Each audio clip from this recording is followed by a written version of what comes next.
Hello and welcome to the USA breaking news on 21st July 2026. Washington, D.C., USA President Donald Trump has announced a 15% tariff on selected imports from Canada, marking another major escalation in trade tension between the two neighboring countries.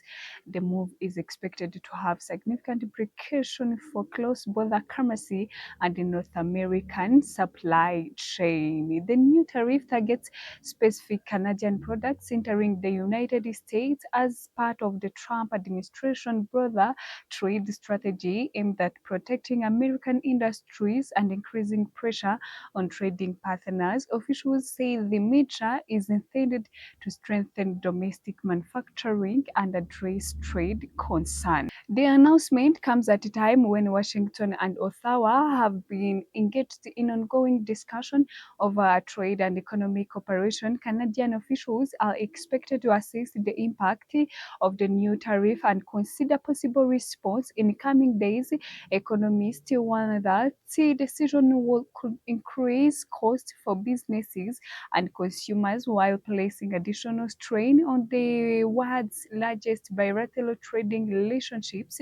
The development is likely to attract close attention from global markets and international trade partners. Kinshasa and DRC, opposition leader in the Democratic Republic of the Congo, have issued President Felix Tshisekedi in a firm August 15, 2026 deadline to launch inclusive national dialogue after temporarily suspending nationwide protests that were scheduled for July 22nd. The opposition coalition known as CC64 announced that it had postponed the demonstrations out of respect for religious leaders who intervened to ease growing political tension.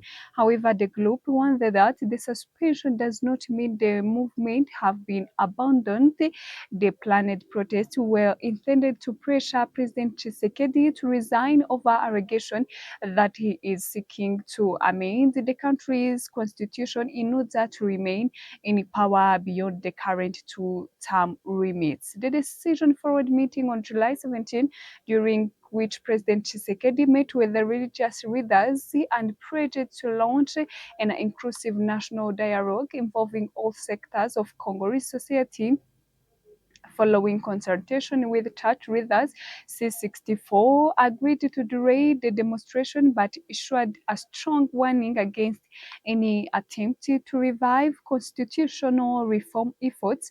We urge the government to avoid any provocative actions aimed at advancing constitutional amendment, especially through preparation for constitutional referendum, the coalition said in a statement. The opposition stressed that if President Tshisekedi fails to officially begin the promised inclusive dialogue by August 15, 2026, the government will bear full political responsibility for the consequence. C64 also declared that mass demonstration demanding President Tshisekedi resignation will immediately resume if the deadline passes without concrete actions. The coalition includes several prominent opposition figures, including Martin Fayulu, Deri Sesanga, and Jean-Marc Kambudi, who remains firmly opposed to any constitutional change that could extend President Tshisekedi's time in office.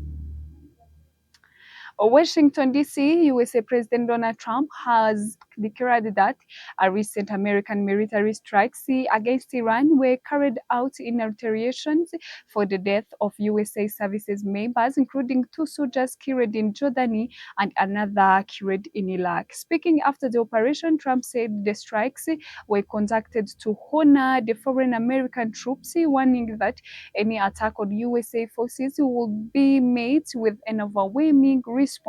According to the USA Military Middle East Command, the overnight operation targeted Iranian military installation and communication networks in efforts to weaken Tehran's ability to strengthen commercial shipping through the Strait of Hormuz, one of the world's most critical oil trade routes. Following the strikes, explosions were reported across several Iranian cities. According to Iranian media, Iran responded responded by claiming it had launched a supplies military operation in Syria and targeted USA aircraft stationed at Iraq Air Base in Jordan. President Trump issued another stern warning to Tehran, stating that every American soldier killed by Iran would come at a far greater cost. Meanwhile, Kuwait armed forces announced they had intercepted and destroyed Iranian drones approaching the region. Iran's Iraqi Islamic Revolutionary Guard Corps (IRGC) warned that the southern Strait Hormuz would no longer be safe for oil shipment if USA attack continue, adding that the preparation for retaliation are already underway.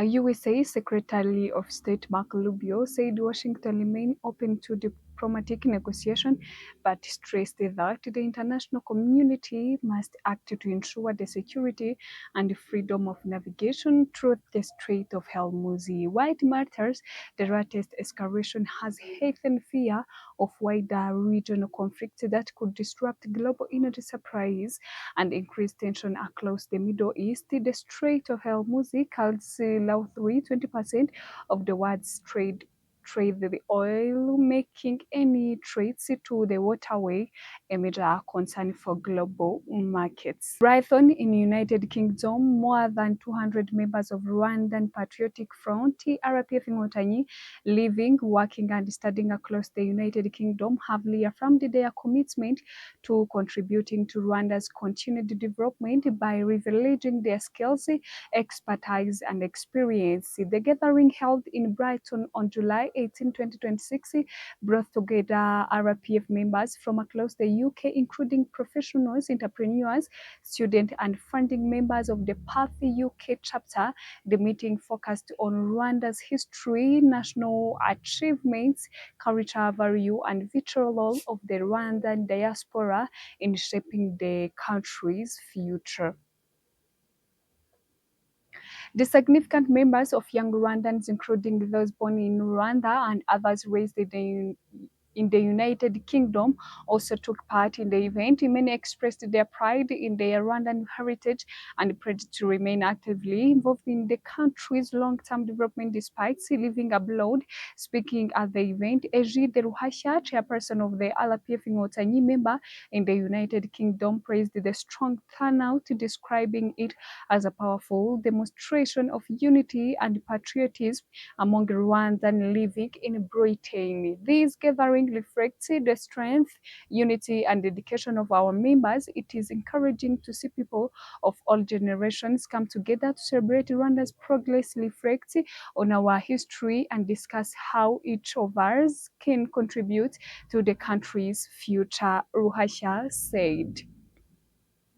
He emphasized that young people have critical role to play as the next generation of leaders and encouraged them to remain engaged in Rwanda's national building efforts.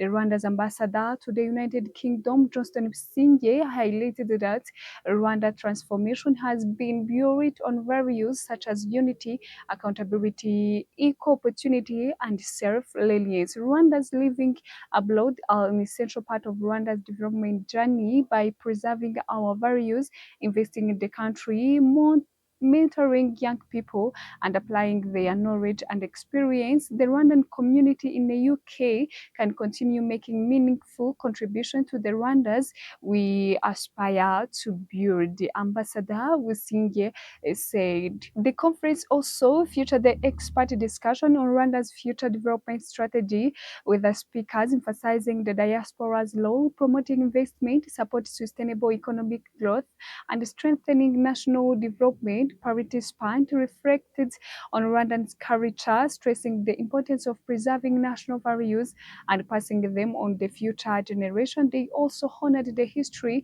of the RPF Inkotanyi and paid tribute to those who contributed to Rwandan liberation, peace, unity, and post-genocide reconstruction.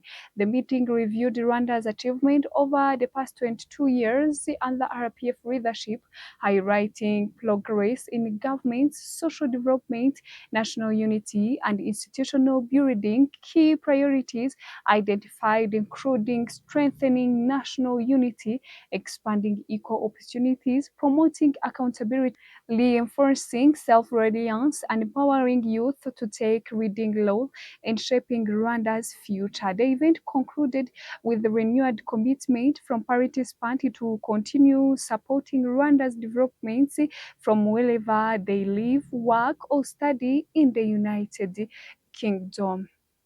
That's all for now. Thank you for watching.